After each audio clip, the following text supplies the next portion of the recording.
Hi, it's Ben from Page here, and today I'll be playing some Splatoon 2 Turf War.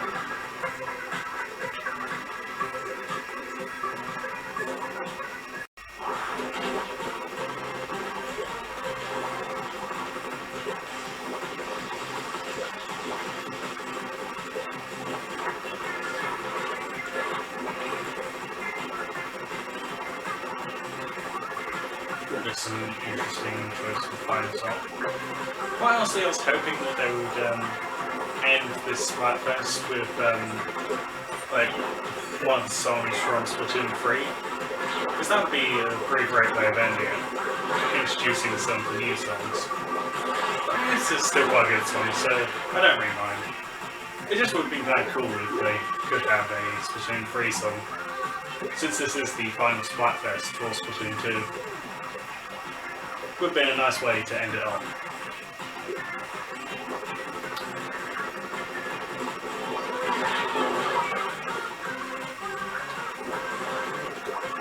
You know, one thing I have noticed about all of the Splatfests so far, and all the ones for this game in general, is that there always seems to be one team that's way more popular than the other one. Like for this one, it's Team Chaos is way more popular than Team Order. And I mean, in some of the previous ones, there were definitely teams that were more popular than the other one. Yeah, with this one, I think Team Chaos being popular kind of makes sense, since Splatoon is just naturally a chaotic game. I mean, you can't really have Chaos without Splatoon, and you can't have Splatoon without Chaos. The two are sort of joined in a way, I would say. Chaos is Splatoon, and Splatoon is Chaos. So with this one, it sort of makes sense, but like with some of them, I can't quite honestly see like why one team is more popular than the other. But there does always seem to be one that wins by quite a bit in the popularity category. Now, of course, what Splatfest is really won by is the actual skill of the players. And that can quite often be the disadvantage of choosing the more popular one. Because with more popularity means more variety of players, which means that you can end up with some pretty terrible players who only tend to play during Splatfests.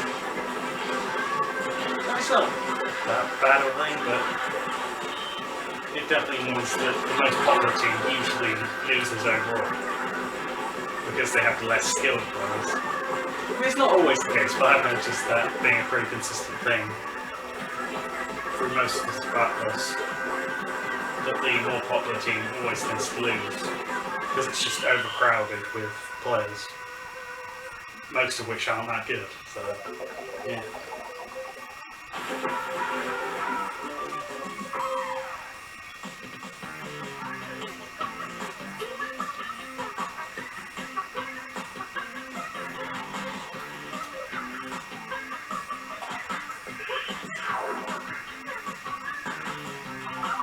I hit the rank of King. That's quite good. I think that's the first time that that's happened in any of the Splatfests, which is quite a good way of ending it off, actually reaching King for once. Actually, you know one that I'd really like to see would be a Splatfest for Marvel versus DC. Now that would be kind of cool. Perhaps you could have like superhero themed outfits as well. I mean, they'd have to buy the license for that, of course, so that would be a slight complication. But they could get the licensing for that, and that would be a really good Splatfest. That's definitely one they should consider for Splatoon 3. Of course, they might not even bring Splatfest back, in which case this is all pointless, but it would be nice if they bring them back. If they do, I think that would be a good idea for Splatfest.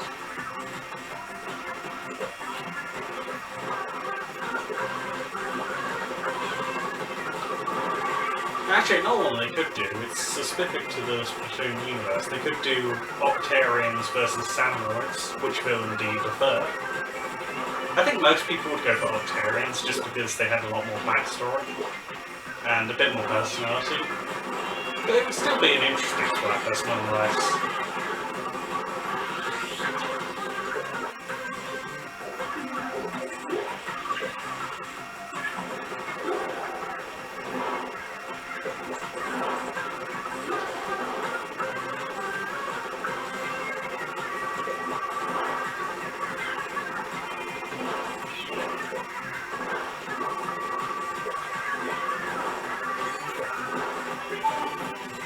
actually, another kind of interesting one. It would have to be another licensed one. So that would probably be the one reason why they might not do it. But they could do which fantasy series do you prefer, Lord of the Rings or Harry Potter? I think personally I would definitely go for Harry Potter. Since firstly the Lord of the Rings films are way too long, and secondly there's just way more interesting characters and concepts in Harry Potter. I do reckon that there'd be quite a few people on each team, and it would definitely be one where it'd be a lot more even than most Splatfest studio. Since usually there's a clearly more popular one that definitely has won in the popularity section. But I think with that you definitely have an even amount of people on each side. There's not really a definite winner there, since lots of people like each of those. So yeah, that would definitely be an interesting one. And actually, you know, you could do a sci-fi themed one as well. Which do you prefer, Star Wars or Star Trek? So yeah, actually quite a few film-based ones that you could do. Not sure if Nintendo would be up for that, but if they would, then those would definitely be kind of fun. I mean, most of the ones so far have just been random, sort of general concepts, I guess. Whereas more specific things would be kind of cool. I mean, they did have Cali vs. Marine, which was kind of specific. But overall, they have just been general concepts or ideas rather than specific things. I think for some of the future Splatfests, they should definitely consider doing either some based on films or just more specific ones in general would be kind of cool. Perhaps one based on weapons, like which do you prefer, close up or long range? Or perhaps specific weapons, or something like, do you prefer the roller or the brush? That could be an interesting one.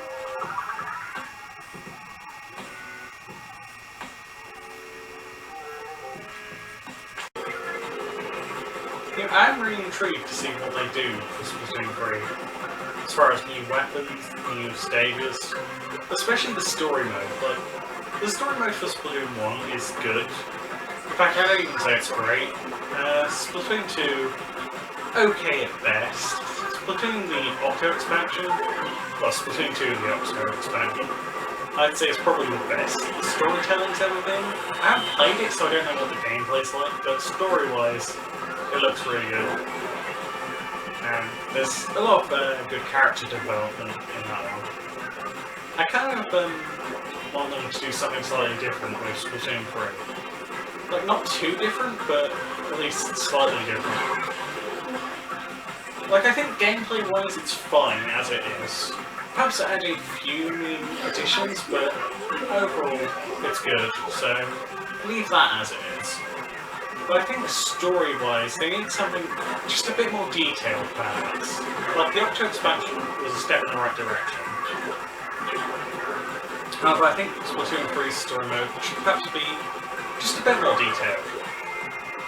Like, it doesn't have to be anything too impressive, but I would like perhaps a couple of cutscenes, just a few more character interactions, because those are really good in all three of the story modes.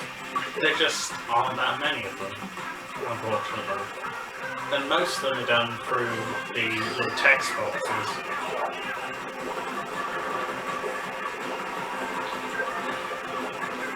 Also, I really want a different build, because as great as Octavo is, and as much as his, I guess, what's the word, I'm trying to think of, his motivations make sense, and I can definitely understand them.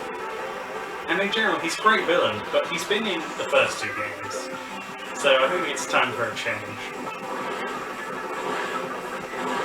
I mean, he can come back for like Splatoon 4 or 5, but I just want someone different for Splatoon 3. Yeah, I think out of Pearl and Marina, I would much prefer if Pearl became a villain. Because firstly, she is quite aggressive at times, and secondly, I mean, most Splatoon fans already kind of dislike her. I mean, personally I think she's fine, but most people already kind of dislike her, so turning her into a villain would kind of make sense. I mean, Marine is a way more likable character, so her becoming a villain really won't work, especially as she...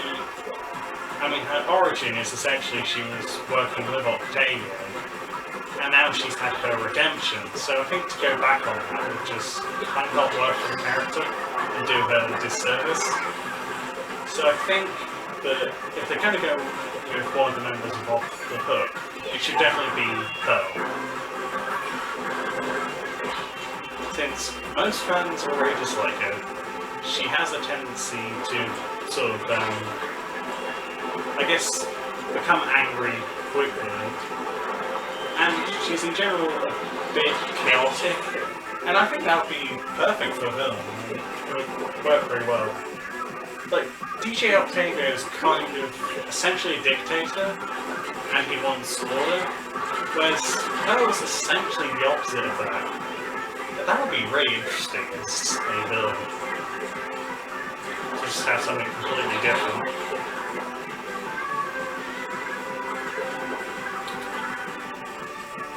But I mean, if they want to go with the ring, then I guess if they write it well enough, it could work. Just I would say personally, I prefer Pearl as the villain, since it would make way more sense. It would fit with her personality quite well.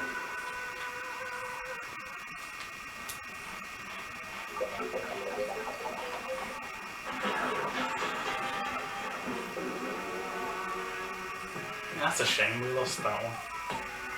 Yeah, I'm gonna play one more battle because I want to end with a victory. Definitely a shame with that one since that was a 10 times points battle. I could have got quite a few experience points if I'd won that one. You know, I think I'm going to focus a lot more on this last one, just so I can win it.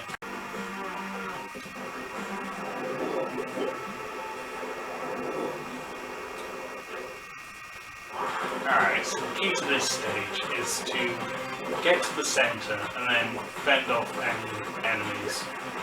Because at the centre there's the killer whale, and if my team can activate that, then we've essentially won. So we just wait for Pearl to launch the killer whale, and then I think we've got this.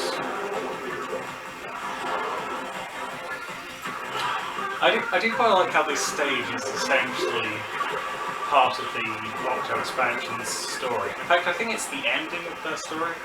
And that's really nice how they've got a stage based off one of the story modes. Because most of the stages are just completely separate, whereas this is actually part of one of the story modes.